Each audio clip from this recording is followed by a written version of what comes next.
Andrea. Happy New Year. Welcome back to the channel. I'm super excited for 2023.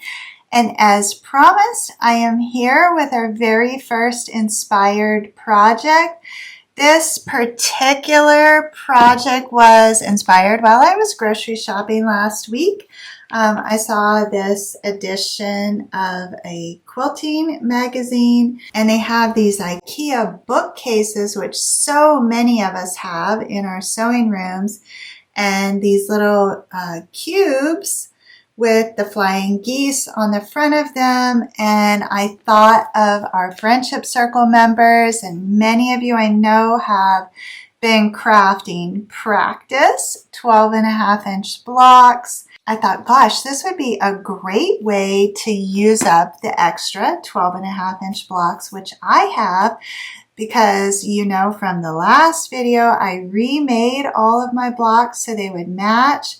So today I am going to put a little spin on that particular cubby box and show you how to make one my way using 12.5-inch squares, which you can cut from whole cloth fabric if you want, or if you're a member of the friendship circle, use up some of those 12.5-inch practice blocks you have to make a really spacious, beautiful fabric bin / basket. It's huge, which fits perfectly inside the IKEA bookcases. It's a great way to organize your fabric. You can fold that. If it's 1 yard cuts, you can stack it sideways or on top. Sideways would be my preference, and you can see what you have. If you have smaller 1/2 yard fat quarter cuts, you can stack those in rows and then cut out 12-inch or 6 by 12-inch pieces of the foam core board and create little internal shelves for your fabric. This would be amazing in a nursery, in a playroom, in the laundry room. Who doesn't need a big, spacious, beautiful bin or basket? This is the time to get organized. If you haven't heard, I launched Studio 365, a sublet of Sewspire, this month. And our focus for the whole year is going to be on studio organization. So this particular project, which I'm going to show you step by step how to sew today, is one of the challenges for the month of January for the Studio 365 members. If you would like to check that space out, I'd be happy to extend a complimentary 1-month subscription to you so you can see if it's a community that you would enjoy being a part of. Just follow the link down in the description below. I want to congratulate our winners from last week who received a 1-year prepaid subscription to Studio 365. We met this week for our first meetup, and I introduced them to the January challenge, and it was great to see everybody. Everybody seems to be getting really acclimated with the space. There's a lot of wonderful features over there. I look forward to welcoming more of you into the Studio 365 community as word spreads. So please do have a look and see if that's something that you would enjoy. So without further ado, shall we get started sewing this big beauty? So I, of course, have modified the project to meet my needs, but I just wanted to show you some possibilities here, and then, of course, give credit to my source of inspiration. So this is really cute. I am definitely going to be constructing it different than they did. You know, I like to try to simplify the process as much as possible. And then, of course, I want to use the materials that I have on hand. So as part of the Sewspire Friendship Circle, we have been crafting 12.5-inch quilt blocks. And you all know from my last video that I remade all of my quilt blocks. So these are some of the originals, which I had and I like them all, and I wanted to put them to good use. So I will not show you how to create the individual blocks. If you're interested in knowing how to create this, say, churn dash block, you're welcome to join the friendship circle. It's completely free. I'll put a link to it down in the notes, and then you can pick your favorite 12.5-inch block and use the instructions that I have on our classroom page to put one together. It's very simple. I personally love the churn dash block. Likewise, you can just type that into YouTube and you can find a ton of tutorials. So if you are not a quilter or do not have any interest in piecing together your panels, you will cut 12.5-inch squares, all right? In total, you're going to need 10 12.5-inch squares. 5 of those will be for your exterior, and 5 of those are going to be for your interior. So I have the quilt blocks for my exterior, and then I quilted with this pretty coral thread, just a grid on those. You can see that better here on the back. And I did that for all 5 of them, which I just showed you. And so those are backed with the quilt batting. I used the Pellon quilt batting. Warm and Natural is also a wonderful choice. If you have another brand of quilt batting that you like, feel free to use that. And then the interior panels, which you will have 5 of, they don't need to be quilted, but you should choose something that coordinates with your exterior panels. Those are backed with a non-woven, non-fusible interfacing, which is also by Pellon. It's 926 extra firm stabilizer. And I saved a little cut of that so you could see what I'm working with. This product is easy to sew through, and it's going to offer this bin the stability that we need. So I have my solid pieces of fabric here in this pretty pink 12.5 by 12.5, backed with a like size cut of the Pellon 926. All right, so we're going to be using the modified T method to assemble these blocks. We'll go ahead and begin with the interior panels. So we're going to take 2 of those and we're going to position them right sides facing. And then using 3/8 of an inch seam allowance, I'm going to stitch down the right hand side.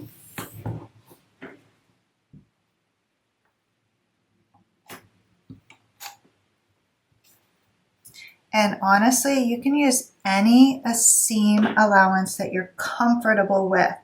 Just remain consistent throughout the entire project.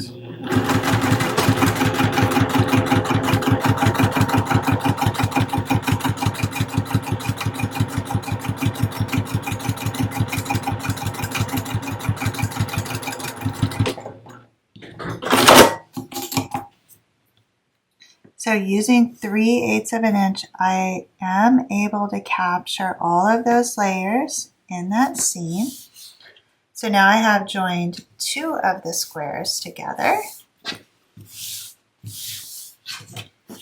Now I want to take my 3rd square and position that right sides facing on that center panel. I'm going to be aligning that left hand edge. Using 3/8 of an inch, I'm going to stitch down that left hand edge.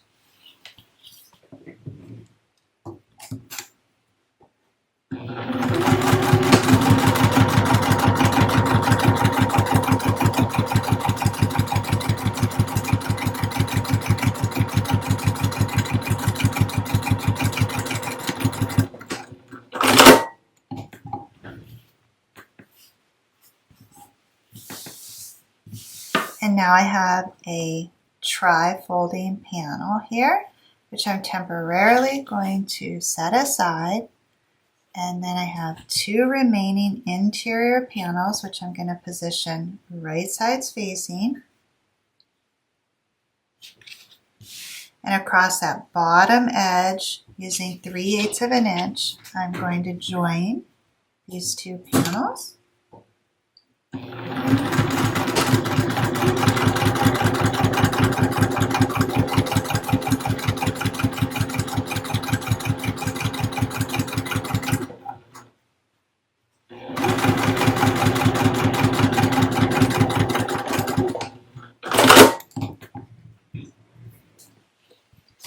And now I have a bifolding panel. I want to bring back over the tri-folding panel. I'm going to open that up on my workspace here. Then I'm going to bring up the bifolding panel, position that right sides facing on top of that. And I'm going to be aligning that bottom edge on that center panel, and I want that centered. So there should be 3/8 of an inch seam allowance overlapping on each side there, if I feel where that seam is. And so I'm just going to be stitching from seam to seam. And if you are new to the T method, you can mark where that seam is, and you can see I have 3/8 of an inch on each side, and I'm just stitching in between those marks, or seam to seam as I call it.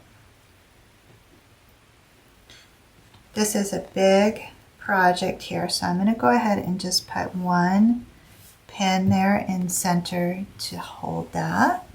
And I will be bringing this panel in up under the presser foot and backing that up till the needle hits at that mark. I'm coming in 3/8 of an inch, and I will start sewing right on that mark. I'll go forward a few stitches and then backwards.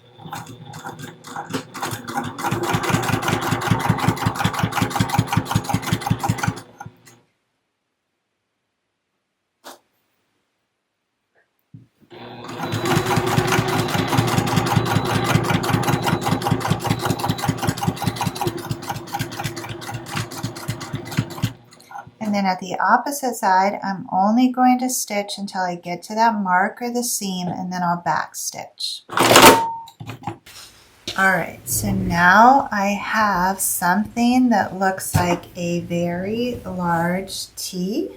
Here is the top of my T, and this is the tail of my T here. So the next step in my process is to raise up the top of the T and align the base of the sides with the side of the base. And so it's easier to work one side at a time. And I'm going to do the same thing. I'm going to stitch seam to seam. So one of the seams I can clearly see. The other seam I can feel. If you're more comfortable, you can go ahead and put that little mark so you know exactly where to stop. And I'm just going to fit that under the presser foot, back that up onto that seam, and start sewing a few stitches forward and then backwards.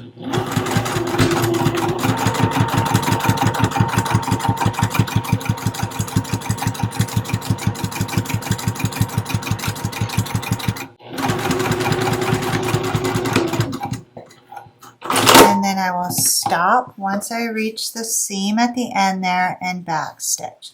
So one of my sides is attached. I'm going to repeat that process with the second side there. So I'm just aligning the base of the side with the side of the base.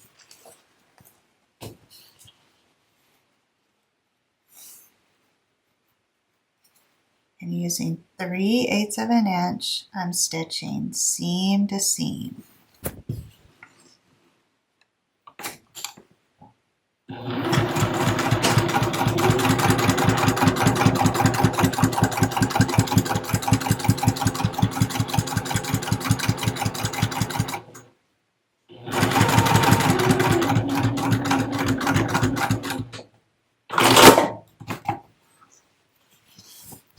now my stage is set. The next step is to raise up that remaining wall here and stitch those sides in place. So I'll start at the top and stitch down to the seam, back stitching at the beginning and the end. Same 3/8 of an inch.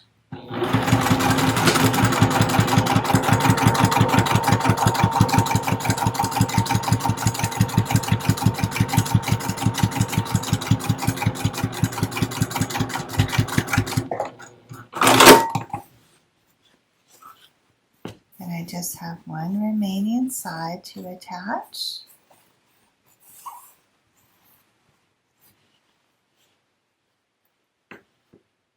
Lining up that top and the side edges, and I'm going to stitch from the top to that seam.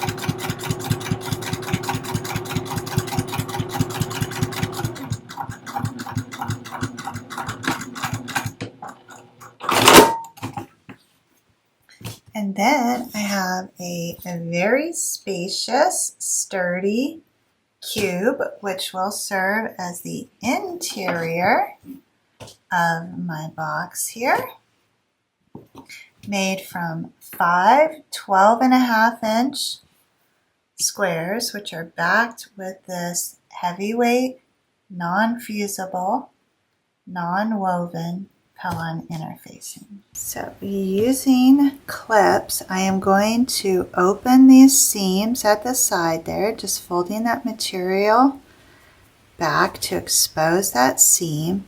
And I'm going to turn that top edge over a little less than an inch. And working at the corners there, I'm going to get a clip in each corner so that this seam can learn to lay flat. And once I have that corner clipped over there, then I can come along the edge and smooth it out, and I'll put a clip in the center there. Then I'll go to my next corner and I'll open up that seam, fold that over about an inch, get a little clip on that, come across that top edge, smoothing that out, put one at center, and the final corner here.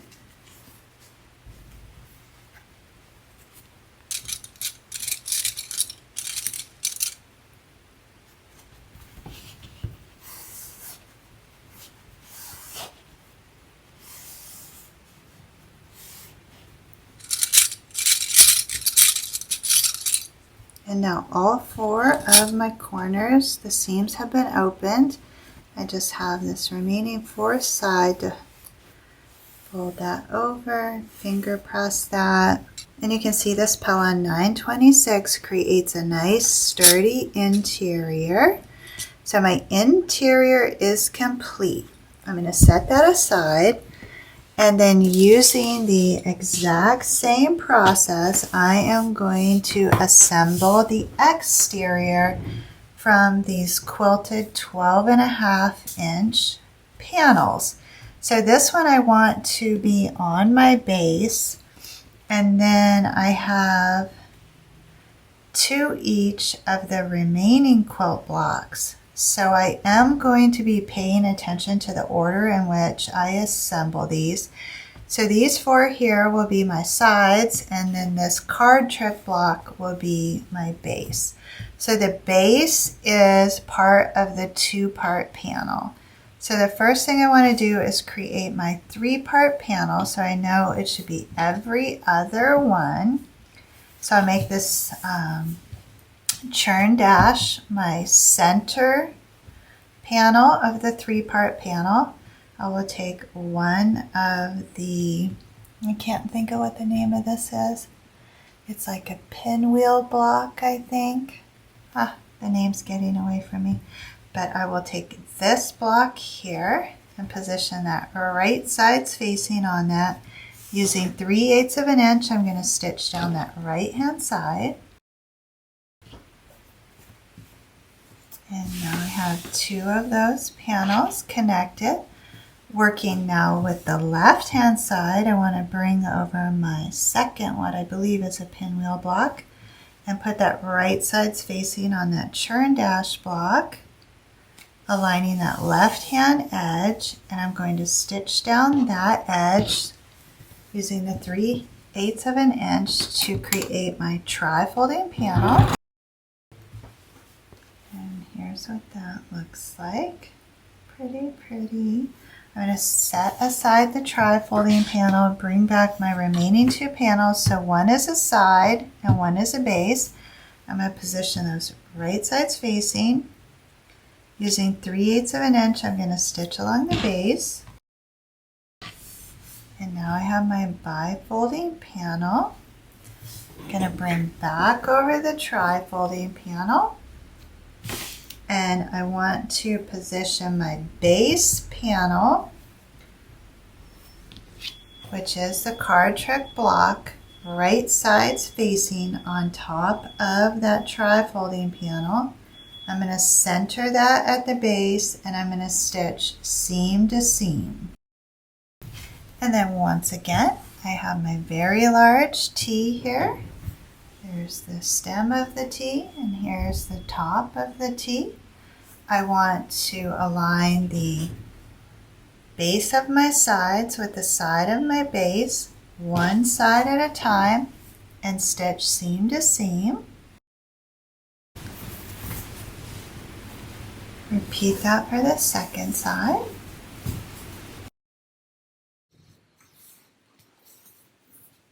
And now my stage is set. I have that card trick block on the base just like I wanted, and then every other one of my side panels is the same block. So now I just have to raise up that remaining wall and align those side panels and stitch from the top to the seam to complete my exterior. I'll work one side at a time. And now my exterior block is finished, and you can see the quilt batting has body but not quite as much stability as the Pellon 926. When they're combined, it will offer me the best of both worlds. So the exterior gets turned right side out. Go ahead and poke out those corners at the base and trim up any stray threads that you might have. And then we're going to do the same thing. We're going to take that top edge and open that seam at the side, just pressing one layer of fabric and one layer of quilt batting to each side. And then we're going to turn that over approximately an inch, get our clip in there to hold that. And we're going to go around all 4 corners doing the same thing. Then after you get the corners clip, come in on each side and smooth that out and secure the fold with a clip at the center. And then once you have that top edge folded down, then you can bring back over your interior and fit that inside. And then once you have the clips in place and your top edges are aligned, then you can turn that on its side and start smoothing that interior out. You can see it stands up on its own. So the next step in my process is to put this up on the machine deck and stitch all the way around that top perimeter so I can secure all of these layers.